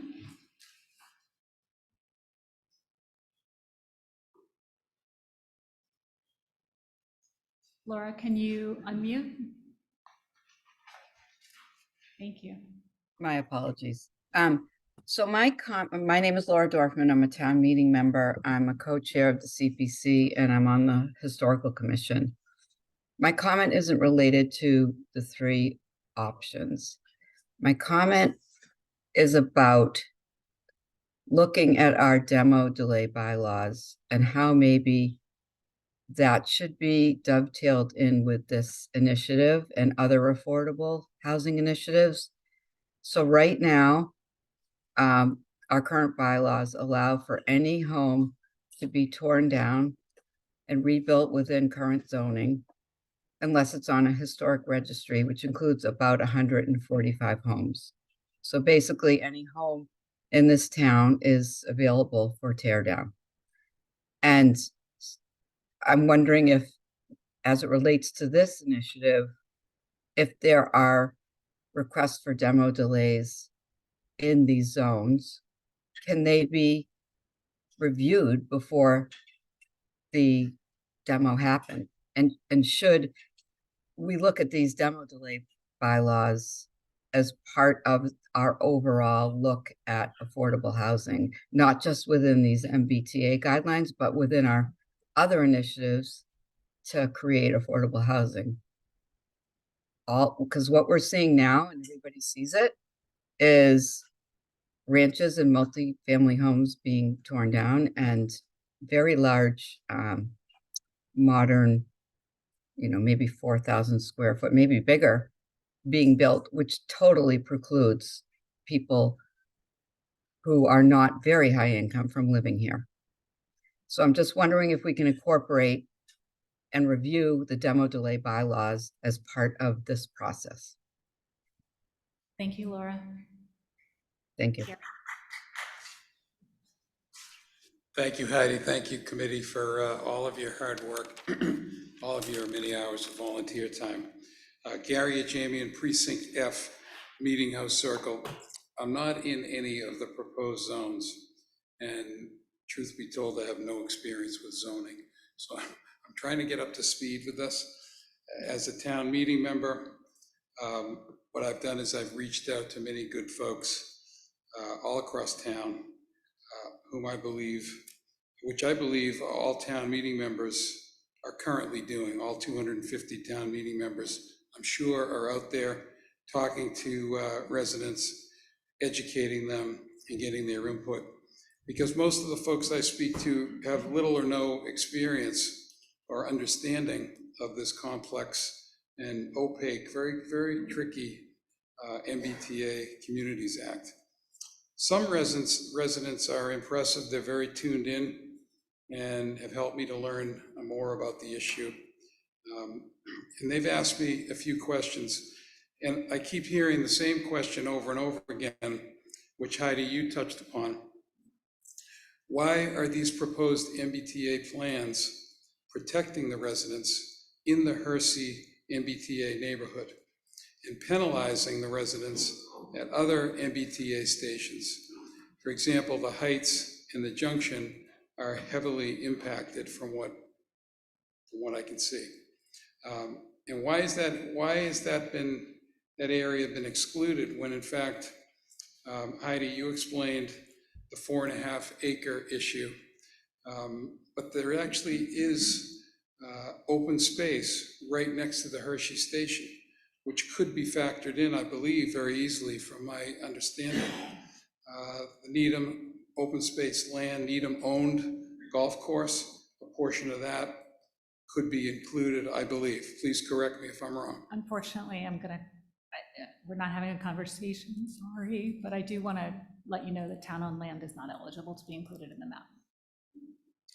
So, I mean, that area, regardless, at Hersey, does seem to be protected, and I think to be equitable to all of the community, that area should be reconsidered for zoning. And I guess the other question that comes up is this MBTA Communities Act separate from the issue of affordable housing?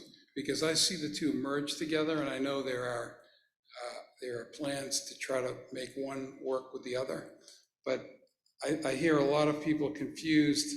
They want affordable housing, which I support, but they don't understand that the MBTA Communities Act, from what I understand, is not an affordable housing issue.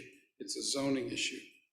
The last point would be to provide the community with a true minimum scenario A. The one that I see, I don't believe they're calling it a base scenario, but I don't believe it includes the 10% allowance for units distributed across town outside of the MBTA districts, which would be 178 units, 178.4, could be located outside of the district. I also understand there is a downtown offset, which could also be included in scenario A, to give it a true, honest base or minimum scenario. Thank you, Gary. Thank you, Heidi. Thank you. I think the offset is included in scenario A currently. Okay, so I'm hearing from our consultant and from Josh that the offset is included in scenario A. It doesn't look like we have anyone online right now, so come on up to the microphone. Hi, I'm Ann Fox from Edgewater Drive, and I think, as most of the people in town, I come to this somewhat late, and I'm very impressed with the amount of work that the committee has done and with the things that people have expressed about affordable housing and housing for young people and available housing. But I get nervous when I hear conform with the state. And I think the basic question is, does the state have the constitutional authority to tell towns how they can zone? How can they come in and tell us what we should do about zoning?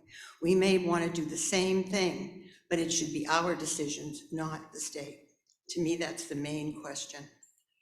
Thank you.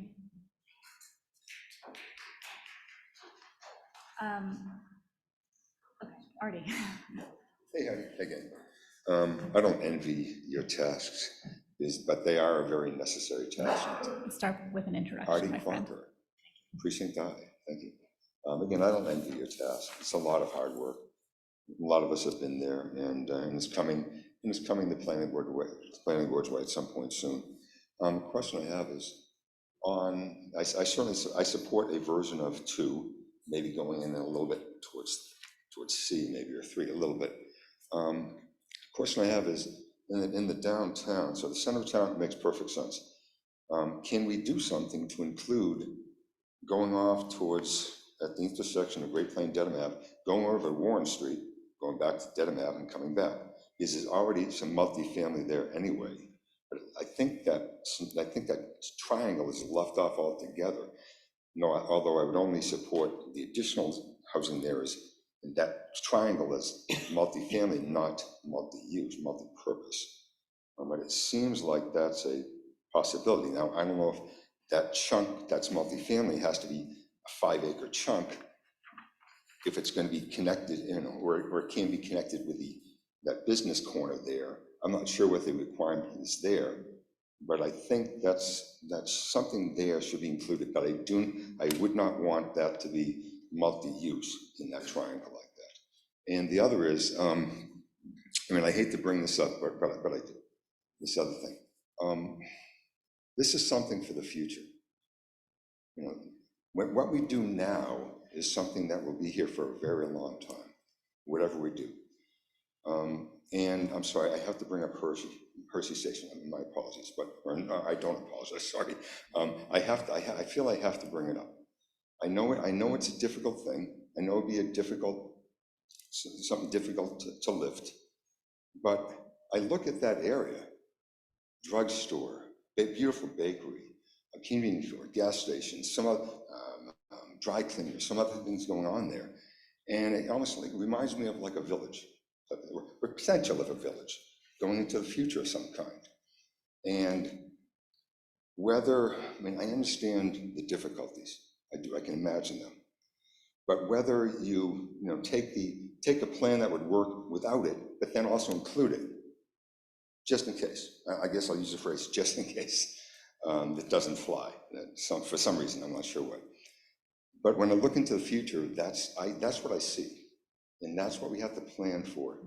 Is, I mean, we know this isn't affordable. This is not an affordable housing thing. Will it create more housing in town? Yes. Do we have to do a lot more in town to find affordable housing? Yes. The size of the houses, doing something there, that'll help. Is it going to make all the difference in the world? No. I honestly don't know what's going to make all the difference in the world, but we have to find a way. And looking more, visioning into the future of what we can include, I think we have to do. So thank you. Thank you, Artie. I'm kind of shocked. Nobody else? For real? Come on up. James Goldstein, Precinct G, Coolidge Avenue. Thank you to the committee for doing great work. It's incredibly complicated and difficult. And I'm a supporter of maximizing the amount of additional housing we can provide in Needham. And to me, scenario C is clearly that scenario.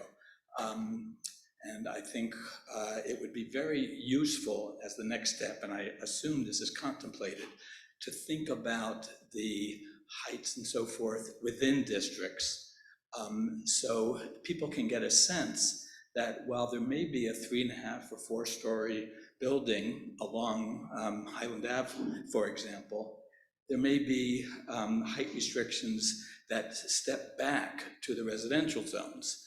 And from the work so far presented, that's not clear, but I think it's quite viable, and I think it may allay some fears of residents that aren't right on the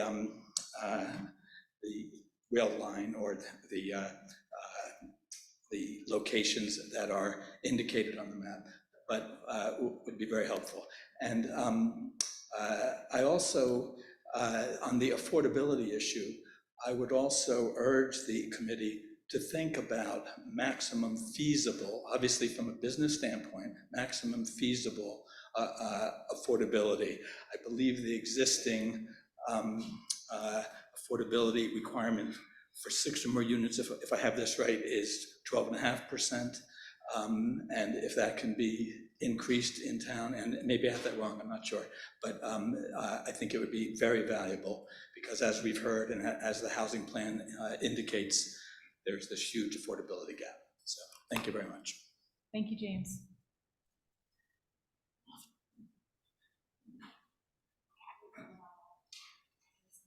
Okay, let's go to this gentleman first, and then we'll go online, just because he was already. Jonathan Traub, 12 Elfordton Road. So I figured I would speak here. At this point, I fall into at least one or two definitions of the young adults, which I appreciate. Thank you. I also live in Needham Heights, and I walk through Needham Heights to the T every single day. One of the things that we heard at the beginning of this, and I appreciate it because I think it cut off a lot of the why are we here questions, is we are here to comply with the Massachusetts law. Scenario A does comply with Massachusetts law. And we've also heard that we're on a condensed timeline. There needs to be an approval process through the state. There needs to be new zoning laws, bylaws written, and it needs to get to a vote. What's happening, I find, is that we have been presented with, as we've been told, the kind of Goldilocks 3 positions here. But they're very different. One is compliance, which is, I heard today that we were here for housing, to create more housing. Well, we're actually here to comply with the law so that the town is not forced into other legal or other ramifications. Yes, that law is put in place to create housing, but the actual purpose of being here today is how does Needham comply with the MBTA Communities Act? And yes, there is some future looking, how does the town look? How do we want to solve for affordable housing, which I agree with other people who have said here today, this isn't an Affordable Housing Act. It's not what it is. It's not what it's made to be. I think at the beginning where we discussed that we're here to comply and we had this whole outset of, this is why we have to comply with it. These are the minimum standards that the state has told us. And then being presented with options, A and B, I get pretty similar. You add about 900 or 1,000, but around 900 units, so it's close. But then to jump to C, which I find is pretty exponentially larger than A, and then to have the ability to comment and say we should go even bigger. I just would ask that we actually focus on, in the short period of time, compliance, and then moving forward, what the future, and there was many months done of a study for, the future housing of Needham. This does not have to be solved by the vote this year, the future 50 years from now. And as someone who moved to the town 5 years ago, have now bought 2 different houses in this town, have 2 young kids, I actually do really care about this future of this town. My wife and I have made our community here and we plan to stay here. So, I would ask that, everyone think about what compliance is and what the true outlook is.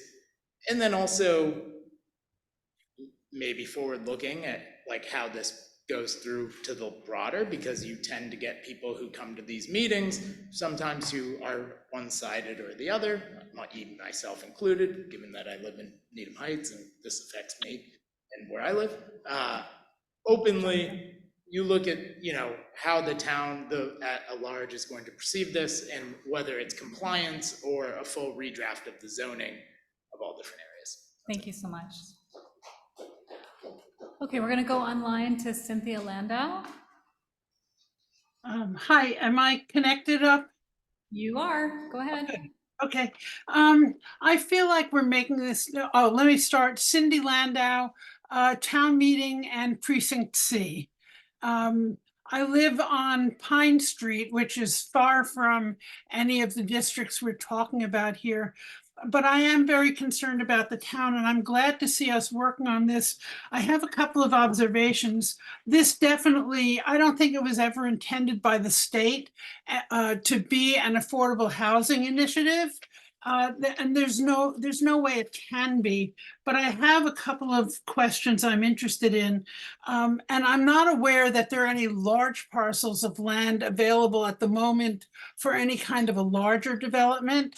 And if not, we're kind of looking at this happening one parcel at a time as things become available.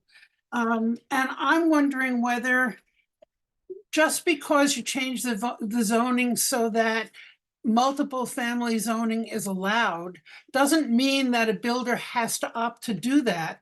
And I'm wondering whether there's some way you can mandate multiple family so that when a house or even two next door to each other get torn down, they don't automatically build what's going to be the biggest profit for them, which will be a $2 million McMansion, as opposed to 4 units or 6 units of smaller affordable housing.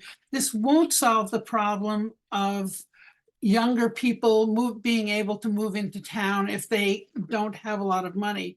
But it certainly will make it easier if we're building multiple family housing and sort of smaller units that can serve as starter homes. They at least won't cost $2 million a piece. But I'd like to know if there's anything that can be done to make sure that once we change the zoning to multiple family, that it actually happens in those districts rather than the building of more enormous houses. And I don't know that you can legislate that, but I'd love to know whether you can. I'd also like to know, I understand that this is going to happen over a long time, and personally, I'm in favor of either B or C in the current scenario, and I'm not really sure which yet. But I would like to know if any studies are being done in terms of if can we project out 5 years or a decade and say, okay, we think this proportion might be built, and how is that going to impact the town's current infrastructure and services that are available, and what will it cost the town to be able to do that, and how can we manage all of that? So that's basically my input. I think that this has been an enormous amount of work for the folks on this committee and the home folks, and I am just unbelievably grateful that you're doing it. I really appreciate it, and thank you for your efforts. And you know, I don't know that I can contribute anything in particular, but if I could help, I would be happy to in a small way. And I think that if you need more help, you should put a thing out also and ask people for it. Even if it's just stuffing envelopes for you, if you're sending out mailers. Appreciate it. Thanks for your comments. Okay, thank you. Doug? Thank you. Doug Fox, Precinct F, Town Meeting Member. I also want to thank the committee for all their hard work on this. It's a super important topic. I voted for C. I support as much as as a town meeting member, I support as much as we can build a consensus around in the town to accept, but I personally would like as much as we can. I also want to thank everyone who came here tonight, whether you spoke or not, and I want to ask all of you to help spread the word that this is going on, that it's important, and that this committee wants to know what people think. So push the survey to people, push people to the next meeting, and just spread the word, because I talk to people all the time and they just have no idea. And you know, the committee does want people's input to establish what we're going to choose. Thank you. Thank you, Jeff.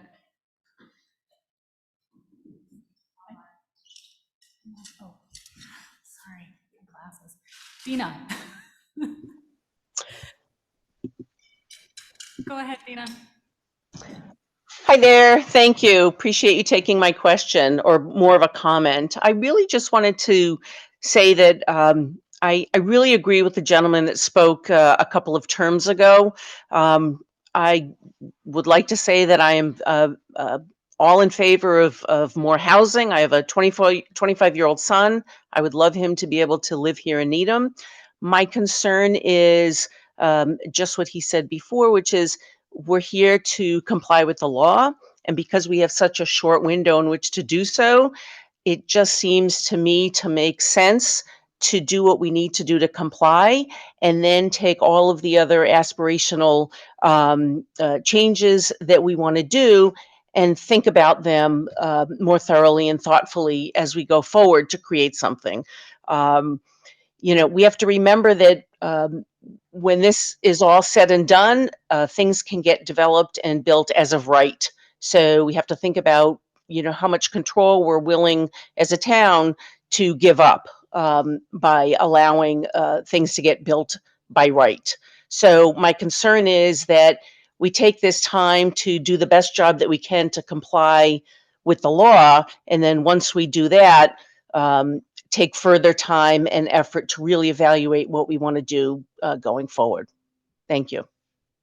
Thank you, Dina.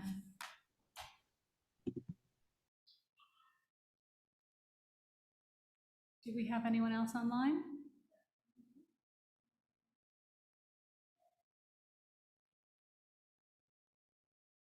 I assume if you're in the room, you're going to come up to the mic so we'll know that you want to speak.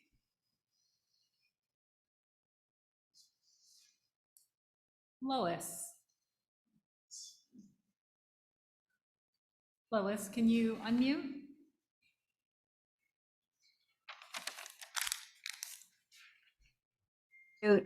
Okay, am I all right, Heidi? Yeah, we can hear you. Go ahead. I just sent you an email because I've been trying to get on now for the last 15 minutes and haven't been able to do it, so ignore my email. I wanted to first make a very small comment, which was, I think the committee has done an excellent job of informing us, so whatever fears we had are in the back pocket, not the front. And I think that's fantastic, and I really, really appreciate the work the committee has done. So I thank you for that. Makes life easier. My question is, there was a comment made earlier. I obviously support more housing in town. I'm not going to go into that. It's been said 100 times. My question is, there was a comment made earlier that the way the law reads, you need to implement this in only 90% of the area. What happens to the other 10%? Can that go anywhere? I'm going to stop you there, and I'm going to do a small technical correction, which is to say that the rules say that 90% of the acreage that you're using to create this housing needs to be within the half-mile radii of the various stations. So what they're saying is they want to cluster the housing around the train station, rather than having it spread out through town or pushed away from the transit areas.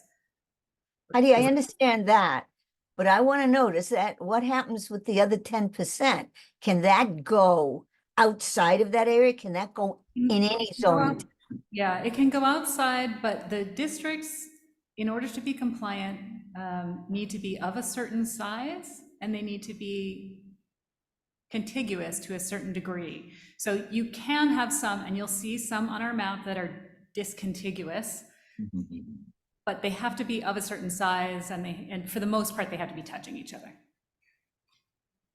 All right, because I'm just worried about what that 10% means and what it means to some homeowners. And it just struck me when it said that. It wasn't clear. So thank you. I thank you for that. And once again, I really thank you for the work you're doing. I really do. Thank you very much. Bye.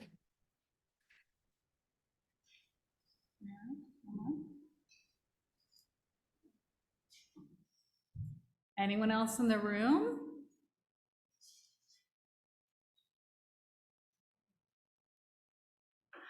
Okay, well, I'm shocked. I'm gonna let you have a couple of seconds to change your mind.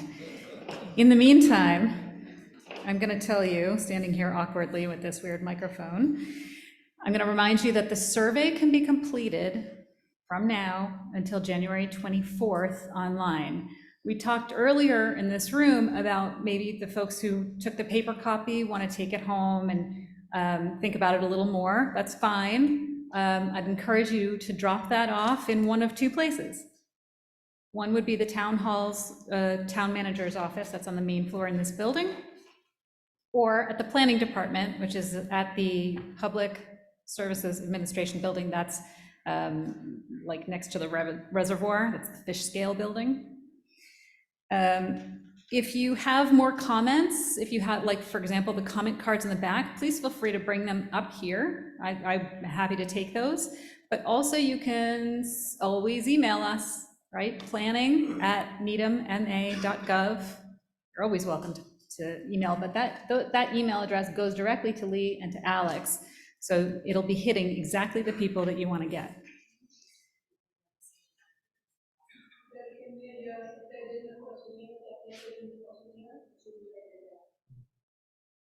I'm sorry, I didn't hear you, Rachel.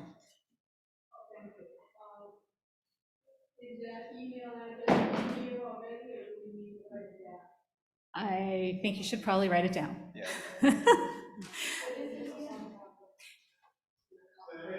And it's also on the back of the comment cards. It's planning, like the planning department, planning at needhamma.gov. I'm hearing that it's on the back of the survey. It's on the last page. Excellent. It's on the last page of the survey. Oh. We have some comments online for the folks who are on Zoom. Those comments will be taken and answered along with all of the others in our FAQs. We're going to be posting the recording, of this presentation. So if you decide when you get home and you need to answer your survey that you want to revisit sort of the instructions that were given, you can take a look at that. That should be up in the next day or two. Last chance. Anybody in the room? I think I see a question online. I appreciate you taking advantage of this opportunity. Yes, the next meeting will be March 7th, public meeting. You are, of course, invited and welcome to watch any of our regular committee meetings. They're fascinating. Okay, so we have someone coming over, Barbara Ridge. Let's hear what you have to say, Barbara. Hi there, and thank you for taking me at the very last minute. I appreciate it, and I again appreciate, as everyone else does, all of the work that you've done. Just a couple of very simple questions. Number one, where can these 3 maps be accessed after the meeting? Where can we look at them and spend some more time with them? And the second question is, very simple question, I think very basic, is with these new maps, or the map that you have with these new colored areas, would that, whenever one of these 3 has been agreed upon and signed off on, is that going to be a new zoning area in the town, or is it something else? I'm just very confused on that point. Thank you. Thank you, Barbara. Okay, so I feel bad that I can't see.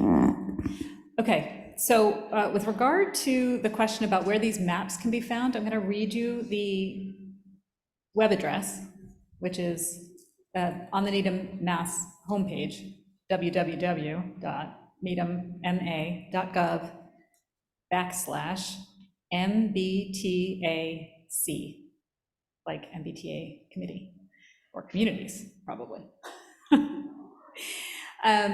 So you can find those maps there. Also, if you just want to see more information generally about the work of this committee, the MBTA Communities Law, on the homepage, if you scroll down to the bottom, there's like a sort of a hot topics section, and one of those is, and there's a big button for MBTA communities. So all of the information, all of the presentations that we've done so far, and lots and lots of other information can be found there. We really appreciate your participation and your time and your attention. We can't do this without you, and we look forward to seeing you again very soon. Thank you.